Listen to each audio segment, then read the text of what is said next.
दोस्तों मेरा नाम है पवन कुमार। इसी के साथ खबरें चालू करते हैं। पहली खबर कुछ इस प्रकार से है। कांग्रेस सचिव प्रियंका गांधी ने यूपी सरकार से बात की है प्रवासी मजदूरों के बारे में। वो चाहती हैं कि प्रवासी मजदूरों को रहना, खाना, आवास ये सही ढंग से प्रोवाइड कराया जाए। जैसे कि यूपी, महाराष्ट्र, ग्वालियर, इंदौर, जितने भी जहाँ के भी मजदूर हैं उनको उनके तरीके से उनके घरों तक पहुंचाया जाए, उनसे रहने की व्यवस्था की जाए। यदि प्रवासी मजदूर फंसे हुए हैं, जैसे कि यूपी में फंसे हुए हैं, महाराष्ट्र में फंसे हुए हैं, दिल्ली में हैं और बिहार वगैरह अलग अलग जो स्टेट्स में फंसे हुए हैं, उनके लिए सही से बंदोबस्त कराया जाए। कोरोना के चलते उनको काम पे नहीं जा पा रहे हैं वो अपने, तो उनके पास पैसे नहीं आ पा रहे हैं, पैसे के उनके पास खाने की प्रॉब्लम है, रहने की प्रॉब्लम है, पानी की प्रॉब्लम, तो उनके पास सब जो फैसिलिटीज है उनको प्रोवाइड कराई जाए। तो इसी के साथ में हमारे पास में एक लेटेस्ट अभी प्रियंका गांधी जी है, उनका एक सुंदर सा एक संदेश है। तो आइए देखते हैं संदेश को।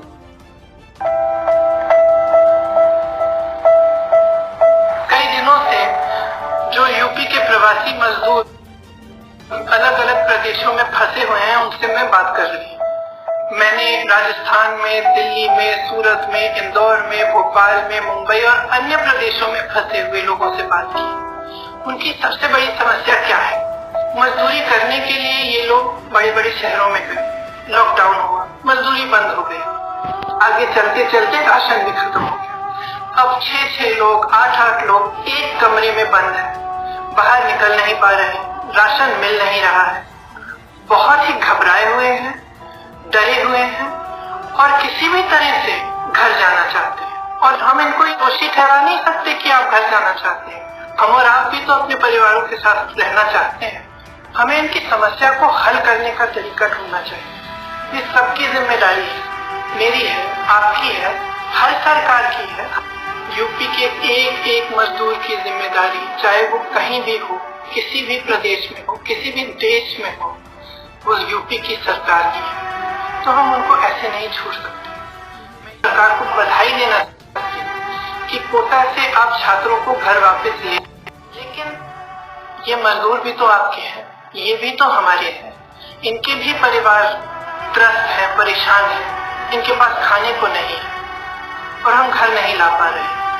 तो मैं आग्रह करती हूँ कि कम से कम एक हेल्पलाइन, कम से कम 1000 लोगों का कंट्रोल रूम हो, जिससे ये लोग आप तक अपनी समस्याएं पहुंचा पाए। तो आप अलग अलग प्रदेशों में दूसरी सरकारों से इनके लिए मदद करवा पाए। दूसरी बात कि किसी न किसी तरह से तो हमें इनकी समस्या को हल करने की कोशिश करनी पड़ेगी। एक ऐसा प्लान बनाया जाए ताकि ये लोग अपने जिले में वापस आ सकें। देखिए, हम इनको इस तरह नहीं छोड़ सकते। मेरा अपील है हर देशवासी से, यूपी की सरकार से कि हम इनकी मदद करें। जैसे कि आप देख पा रहे हैं कि प्रियंका गांधी जी किस प्रकार से जो यूपी सरकार है उनको जो एक बताना चाहती है कि आप प्रवासी मजदूरों के लिए क्या क्या करना चाहिए, आपको क्या क्या नहीं करना चाहिए। आपने देखा कांग्रेस सचिव प्रियंका गांधी जी ने अभी क्या संदेश दिया। तो इसी के साथ में हम आगे बढ़ते हैं। एक खबर है कोरोना से संबंधित। तो आप जैसे जानते हैं कि भारत में कोरोना बढ़ता जा रहा है, तो लेकिन खुशखबरी है, एक राहत की न्यूज आई है कि भारत के 54 जिलों में, भारत देश के 54 जिलों में, कुल 54 जिलों में अब तक कोई मतलब पिछले 11 दिन से कोई भी नया केस सामने नहीं आया है। तो यह एक हमने जो दर्शक है उनको बताना चाहते हैं कि भारत के 54 जिलों में पिछले 11 दिनों से एक भी कोरोना का केस नहीं आया। ये एक बड़ी न्यूज है और बड़ी खुशखबरी की बात है कि हमारे देश में कोरोना जो दिन पर दिन घटता जा रहा है। कुछ राज्य सरकारें, कुछ केंद्र सरकार है, वो अपने प्रयासों के कारण कोरोना को रोकने में एक मतलब अच्छा काम कर रही है, जिससे कि कोरोना को रोका जा सके। और जो भारत देश में कुल कोरोना के मामले हैं वो 16,000 को पार कर चुके हैं। तो देखिए हमारी खास रिपोर्ट। सरकार ने रविवार को बताया कि 23 राज्यों के कम से कम 54 जिलों में पिछले 14 दिनों से कोरोना वायरस का एक भी नया मामला रिपोर्ट नहीं किया गया है। वहीं स्वास्थ्य एवं परिवार कल्याण मंत्रालय द्वारा रविवार शाम जारी किए गए आंकड़ों के मुताबिक देश में कोरोना वायरस के मामलों की संख्या बढ़कर 16,116 हो गई है, जबकि मरने वालों का आंकड़ा 519 पहुंच गया है। आंकड़ों के मुताबिक देश में संक्रमण से अब तक 2,302 लोग ठीक, डिस्चार्ज या फिर माइग्रेट हो चुके हैं। तो इसी के साथ में हमारे पास में नई अपडेट आई है अभी WHO की। हाँ, तो दोस्तों आप जानते हैं कि अब तक के जो कोरोना वायरस है इसकी कोई वैक्सीन तैयार नहीं की जा सकी है। तो इसी के संदर्भ में WHO ने जो WHO के विशेष दूत हैं डेविड, उन्होंने बताया है कि इसकी कोई गारंटी नहीं है कि इन फ्यूचर कोरोना की वैक्सीन तैयार हो सके सफलतापूर्वक, यानी कि हमको हो सकता है इस बीमारी के साथ जीना पड़े। तो यह रिपोर्ट हमारे देखिए WHO की, जो कि उनके विशेष दूत जो डेविड है उन्होंने बताया। देखिए WHO के विशेष दूत डेविड नाबारो ने कहा है कि मानवता को निकट भविष्य के लिए कोरोना वायरस के खतरे के साथ जीना होगा और उसके मुताबिक खुद को ढालना होगा, क्योंकि कोई गारंटी नहीं है कि कोई वैक्सीन सफलतापूर्वक विकसित की जा सकती है। डेविड ने आगे कहा, जब वैक्सीन विकसित करने की बात आती है तो इस मामले में कुछ वायरस काफी जटिल होते हैं। डेविड ने कहा, हमें बुजुर्ग लोगों का ख्याल और उन्हें सुरक्षित रखना होगा। तो जैसे कि आपने देखा कि जो WHO के विशेष दूत हैं उन्होंने बताया कि कोरोना की वैक्सीन तैयार की भी जा सकती है और नहीं भी की जा सकती है। इसका कोई गारंटी नहीं है कि कोरोना की वैक्सीन तैयार हो। तो दोस्तों इसका मतलब रोकने का यही एक उपाय है कि आप आइसोलेटेड रहें और सोशल डिस्टेंस मेंटेन करके चलें। दोस्तों इसी के साथ एक अगली बड़ी खबर आ रही है कि जो राज्यों और केंद्र शासित प्रदेशों में प्रवासी मजदूर कार्यरत हैं उनके लिए सरकार ने नई गाइडलाइंस जारी की हैं। तो देखिए हमारी रिपोर्ट। सरकार ने लॉकडाउन के दौरान राज्यों और केंद्र शासित प्रदेशों के भीतर प्रवासी मजदूरों के आने जाने को लेकर दिशा निर्देश जारी किए हैं। दिशा निर्देश के मुताबिक प्रवासी मजदूरों को स्थानीय प्रशासन के पास अपना पंजीयन कराना होगा और काम के लिए उनकी कुशलता की पहचान की जाएगी। वहीं बगैर लक्षण वाले प्रवासी मजदूरों को राज्य और केंद्र शासित प्रदेशों के अंदर ही काम के लिए आने जाने की अनुमति दी गई है। हालांकि इन मजदूरों को राज्यों से बाहर जाने की अनुमति नहीं होगी। तो दर्शकों जैसे कि आपने देखा कि किस तरह से गवर्नमेंट ने जो प्रवासी मजदूर हैं उनके लिए कौन कौन सी गाइडलाइंस जारी की है। इसी के साथ में हमारे साथ में अभी फिल्म जगत से यानी कि बॉलीवुड से एक बहुत ही बेहतरीन तरीके की अभी अपडेट आई है, जिसके बारे में हम दिखाएंगे कि बॉलीवुड स्टार विद्या बालन जी ने अपने परिवार अपने मतलब के देश के लिए किस तरीके से नया मास्क बनाने का एक तरीका सिखाया है। तो देखिए रिपोर्ट। कैसे आप घर पर हैं, सुरक्षित हैं, स्वस्थ हैं। कोरोना से बचने के लिए एक बहुत अहम चीज है मास्क, पर न सिर्फ अपने देश में बल्कि दुनिया भर में मास्क की बहुत कमी है।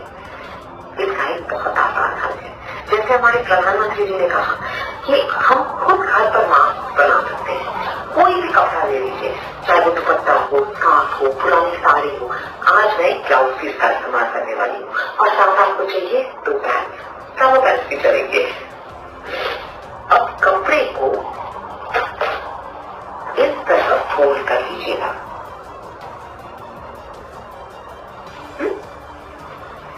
और फिर पैंट्स को दोनों तरफ से अटका दीजिए। चॉकलेट की तरह दिखता है। और फिर इसको अंदर की तरफ फोल्ड कर लीजिए। अब दूसरे एंड को इसके अंदर अटका दीजिए ताकि ये हिले ना। बन गया आपका मास्क।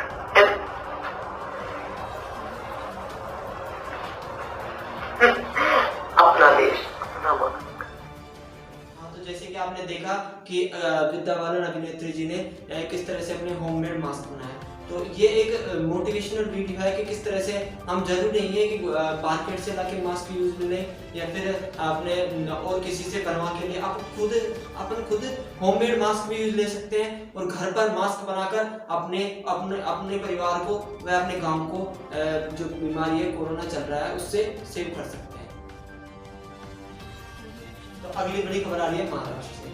महाराष्ट्र के माननीय मुख्यमंत्री श्री उद्धव ठाकरे जी ने बताया है कि जो प्रवासी मजदूर हैं उनको डरने की कोई बात नहीं है। जैसे ही ये कोरोना की स्थिति खत्म हो जाएगी, कोरोना की स्थिति से वो उभर जाएंगे, सभी प्रवासी मजदूरों को उनके जो अपने घर है होंगे। महाराष्ट्र में जो बाहर से अन्य स्टेट से आए हुए जो मजदूर हैं उनके लिए उद्धव ठाकरे जी ने कहा है कि जैसे ही ये कोरोना रुक जाएगा, कोरोना की स्थिति शांत हो जाएगी, देश से लॉकडाउन हट जाएगा, वो सबको सारे जो मजदूर हैं उनको उनके जो होम टाउन है उनके घर भेज दिया जाएगा। उनके घर उन्होंने बताया है कि किस तरह से डरने की कोई बात नहीं है, दुखी होने की कोई बात नहीं है। ये हमारे देश पर एक जो संकट की घड़ी है तो इसको टल जाने दीजिए आप, इसमें किसी प्रकार के पैनिक होने की बात नहीं है। आप थोड़ा संयम रखिए, आप सबको अपने अपने घरों में भेज दिया जाएगा।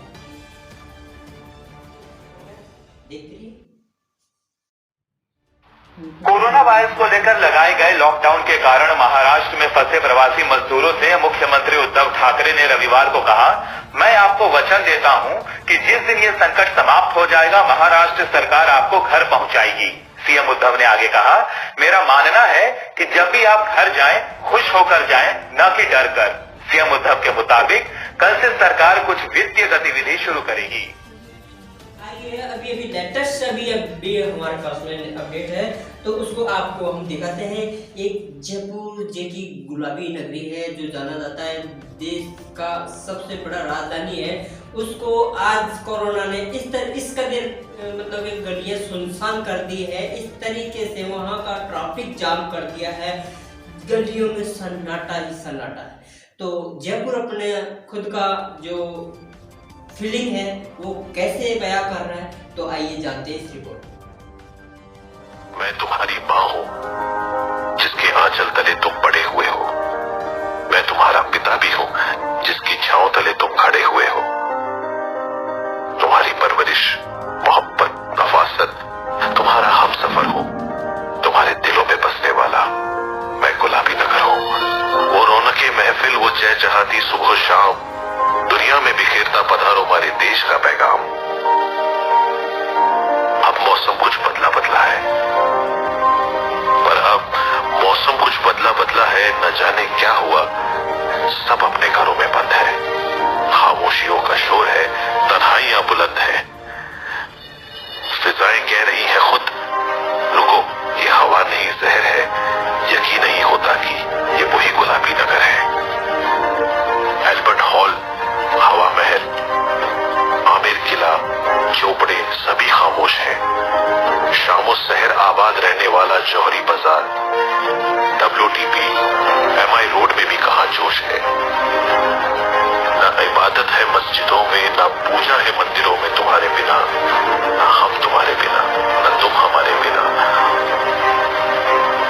अब हर एक पल है 100 साल की तरह तुम्हारे बिना। पर हवाएं कातिल है, मैं इनसे निपट लूं जरा। महफूज रहो तुम घरों में, मैं हूं दीवार बन के खड़ा। तब भी मैं नहीं रुका था जब गैरों ने कत्ले आम किया था। तब भी मैं नहीं झुका था जब लुटेरों ने कोहराम किया था। अब भी मैं नहीं रुकूंगा, अब भी मैं नहीं रुकूंगा। भर दूंगा ख्वाब तुम्हारी जेबों में, आशाओं के दीप जलाकर फिर रौनक भर दूंगा बाजारों में। सब कटुस्मृति को भुलाकर फिर दे जाऊंगा रंग तुम्हें, अक्स नया बनाने को। कर जाऊंगा नवसर्जित तुम्हें दुनिया में परचम फहराने को। पर तब तक तुमको रहना होगा, पर तब तक तुमको रहना होगा घर के दरो दीवारों में। रहना होगा जिंदा उम्मीदों को, ख्यालों को और विचारों को। फिर से लिखेंगे इतिहास नया, फिर से लिखेंगे इतिहास नया। फिर वही गजलों का सफर नया सिलसिला होगा। ये फिर होगी नई सुबह, हर चेहरा खिला खिला होगा।